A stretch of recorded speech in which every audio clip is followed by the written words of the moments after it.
Overcommitment destroys creativity, innovation, and decision quality. Margins multiply with impact. Slow down to speed up.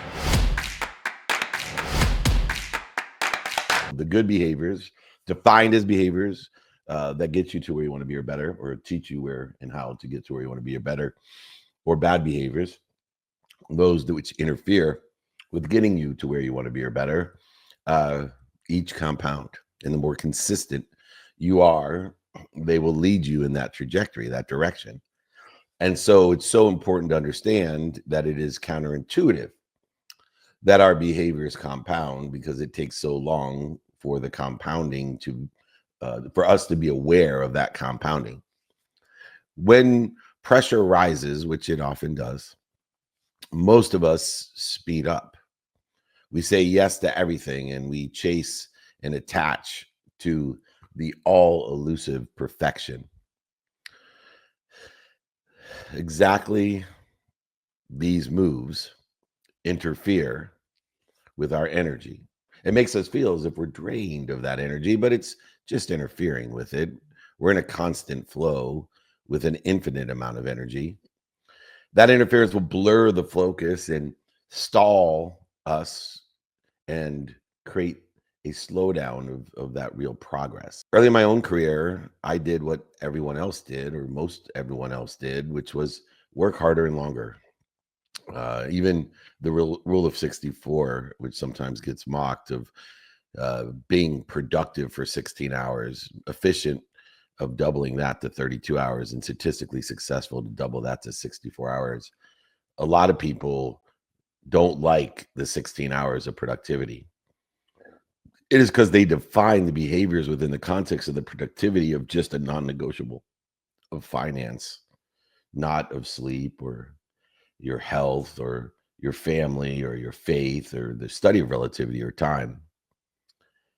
So in understanding the harder and longer approach, it's counterintuitive to think of productivity outside of the activities we get paid for. When I was young, this harder and longer financial pursuit looked like success from the outside, and it felt like chaos on the inside.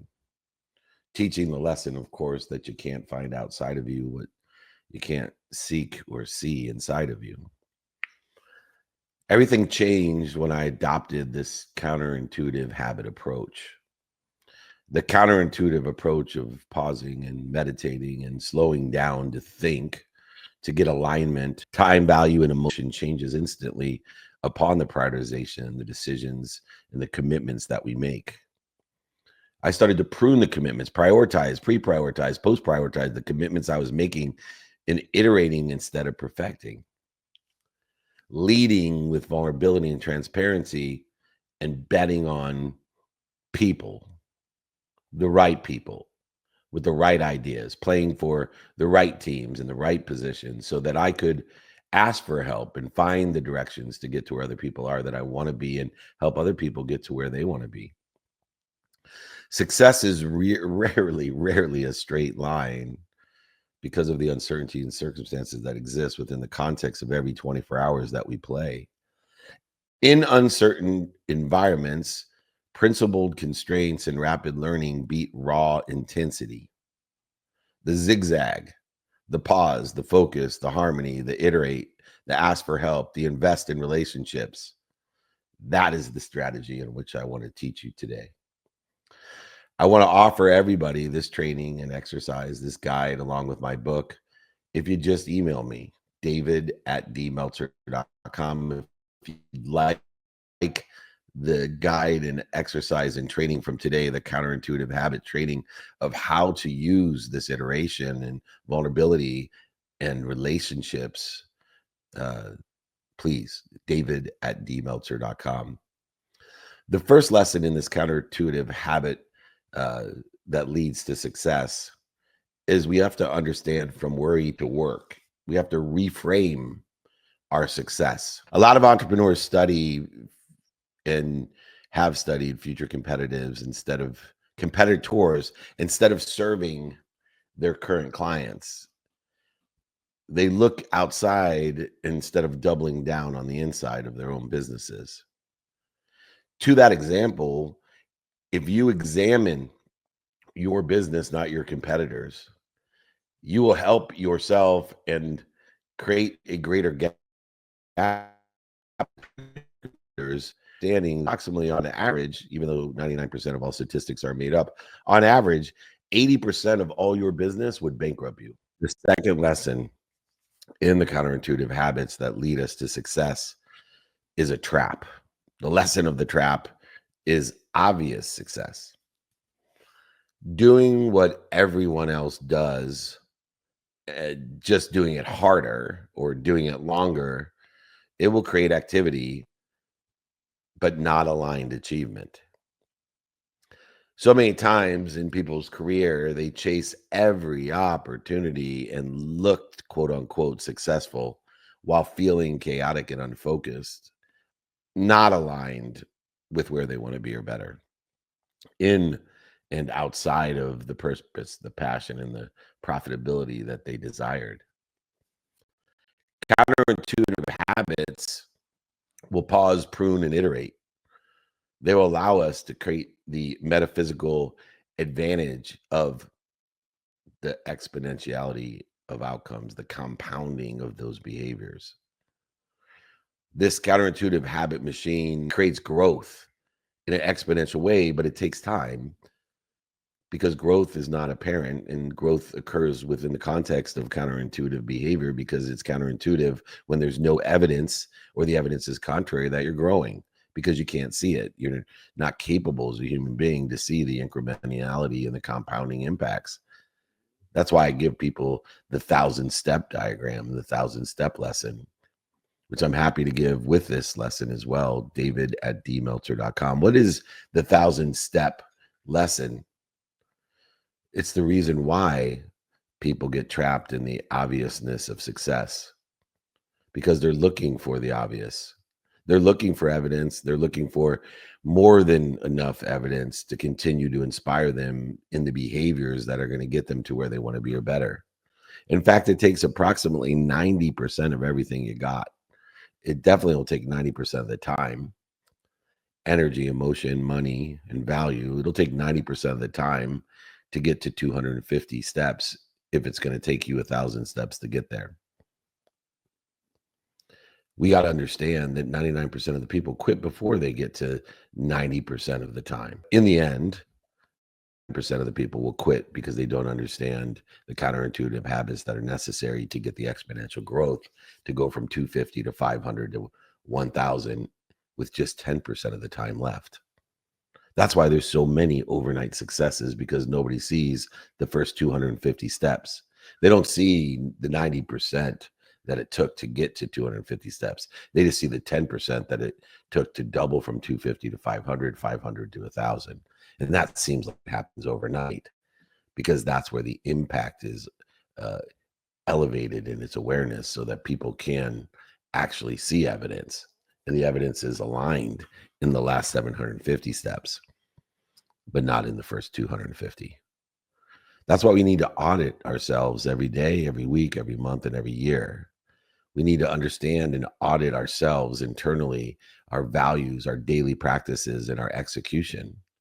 We need to audit the behaviors that are aligned with our values, daily practices, and execution of where we want to be or better. And in that audit, we now can improve and progress into better behavior, even if it's counterintuitive, but we need to iterate it in order to create the exponentiality, the outcomes that we desire.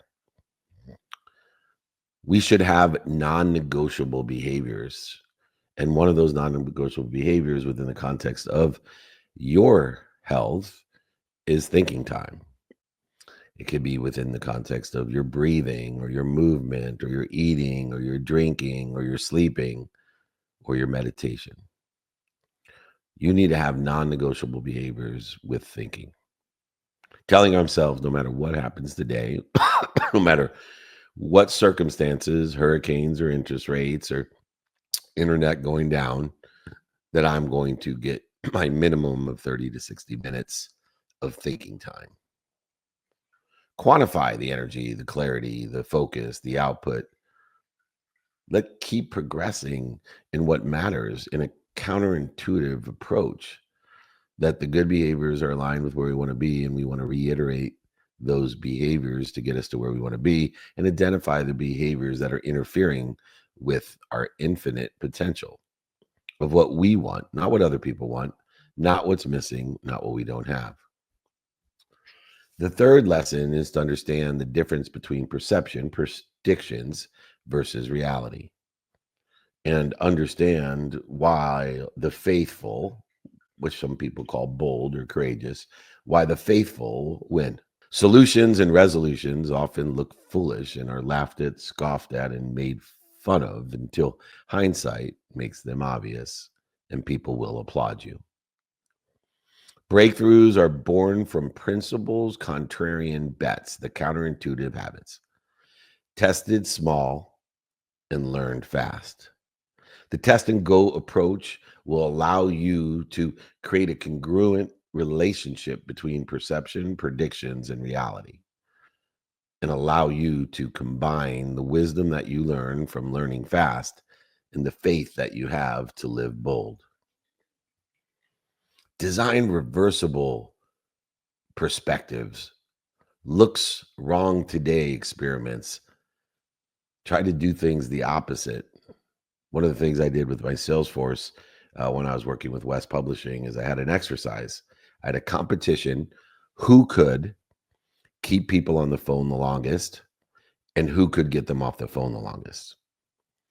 And it was funny because the average of the people who tried to get people off the phone was higher than the average of the people that tried to get people to keep them on the phone. So people who tried to get them off the phone stayed on the phone longer than the people who they actually were trying to get to stay on the phone. This looks wrong today. Experiment. Figure out a counterintuitive approach to the counterintuitive habits that create this progression towards the success, the bold wins, utilizing wisdom and faith to shorten that distance of resistance. Utilize and document the lessons and the stories, not just the results. Make a definite decision, a definite purpose to scale, to tweak, to shelf, and then launch the next test. Test small, learn fast. Create perception and prediction versus reality. Live with wisdom and faith, defined as bold and courageous. Counterintuitive habit number 1, slow down to speed up. Overcommitment destroys creativity, innovation, and decision quality. Margins multiply with impact. Slow down to speed up. So many leaders I work with schedule white space and make fewer misfires and scale faster. Pace is a performance variable. Recovery is revenue. Why is sleep so important to me? Because it's a third of my life. And its purpose is greater than most other activities. That's why it's a third of our life, because God wanted us to keep our heart beating in this human experience, because that is what defines the human experience, the time the heart starts till it stops. And the biggest activity that he requires us to have is sleep. If we don't sleep, the heart stops. We don't eat, the heart stops. We don't drink, the heart stops. We don't move, the heart stops. So focus in on slowing down to speed up the way that you move, you breathe, you sleep, because recovery is revenue. Performance is equated to the pace and the variable impact that it will have. Utilize a pre-game prioritization of the things that are necessary to keep your heart beating. Make sure that you're booking recovery blocks and honor them as a non-negotiable behavior. I give a minimum amount of time, an unwinding routine, a meditation, a movement, a breathing, a eating, a drinking, whatever it may be. Utilize these blocks as non-negotiable, because the number one counterintuitive habit is slow down to speed up. The number 2 counterintuitive habit is say no to create more yes. You're made by the people you say no to. It's okay to make people feel that you trust and love uncomfortable, because you trust them and love them. And you want to ask the questions. You want to trust and vet. And saying yes to everything means saying no to what matters most. The whole basis of the non-negotiable behaviors is to say no, to say yes. A full calendar hides an empty strategy. An intentional calendar based off of what you're focused in on that day, who can help you, and how to get it done by doing, saying, thinking, feeling, and believing aligned with where you want to be is fulfillment, passion, purpose, and profitability. Constraints to clarity and harmony, focus, compound. The counterintuitive habit of saying no to create more yes will help you get to where you want to be or better. Utilize a two-gate test to create the long-term impact plus the unique ability that you have. And then you say, yes, is it aligned with where I want to be or better? Is it something that's doing well, stable, or think is doing well? Long-term impact plus unique ability equals a yes. Decline or delegate the non-aligned asks within 24 hours. Distribute internally and externally according to the capabilities who best suit the opportunity, the option, the touch of favor. Reinvest the time, emotion, and value. Reinvest the freed time into the top 3 non-negotiables: your sleep, your health, and your family. The finances, the faith, the relativity, and time will always have their non-negotiable place every day as well. Habit number 3, the counterintuitive habit number 3, is innovation over perfection. Iteration over perfection. Waiting for perfect conditions stalls momentum. Iteration unlocks mastery. Within the context of those who wait for the perfect time and place and emotion never get started. So many of us look to prove to improving, but it is the progress that's the proof. Utilize version now every single day, week, month, and year. This version now is clear feedback loop of how we can get better and progress and perfect what we're doing each and every day. Utilize a learning tool to not only get alignment, but to take intentional action of doing, saying, thinking, feeling, and believing, and adjusting. And that adjustment has a cadence of innovation and iteration over perfection. We want to make sure that through this progress, the ability to learn to love what we don't like or love about what we love, through the ability to enjoy the consistent every day, persistent without quit, the iterations in the pursuit of our potential allows us to celebrate the lesson volume, not the wins. I celebrate my lesson volumes in a capture, modify, amplify, and perpetuate approach to lessons and stories. Fourth counterintuitive habit: lead with vulnerability, not invincibility. Oh, I was invincible for the first third of my life. And it has not become invincible without the wisdom and faith to be vulnerable. Lead with vulnerability, not invincibility. Over-functioning leaders create over-functioning teams, and they burn out. Over-functioning parents create over-functioning kids, and they burn out.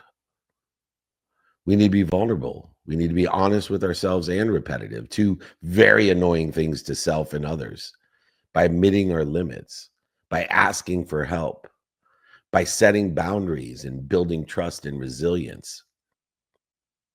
Lead with vulnerability, not invincibility. Vulnerability scales the culture. People don't work for a company, they work for a culture. If you want to scale your culture, you have to do it through vulnerability and humility, because that's what preserves performance. Preserve the performance that you have and utilize your energy in an efficient, effective, and statistically successful way. We got to share the lessons learned, not just the wins. When I have my team huddles Monday, Wednesday, Friday, every single week, I want to know the biggest mistake you've made that impacted the company and the lesson that you've learned. I have a Monday group I've been doing for years. It's merged from a coaching to a coaching and interferes with our potential, with the need to be right, offended, separate, inferior, superior, anxious, frustrated, angry, guilty, resentful, etc. It is a more than enough world, a more than enough approach. Make this zigzag your default. Teams that prune their agendas are students of their calendar. They ship the small iterations and normalize I need help will move faster with fewer misfires than the teams that grind, overpromise, and hide their limits. I promise you. Trust the process over the panic. I'm going to repeat that. Trust the process over the panic. Bet on people over predictions. Empower others to be happy. Progress over perfection wins every time, especially when uncertainty is heightened. This has been the counterintuitive habits that lead to real success training.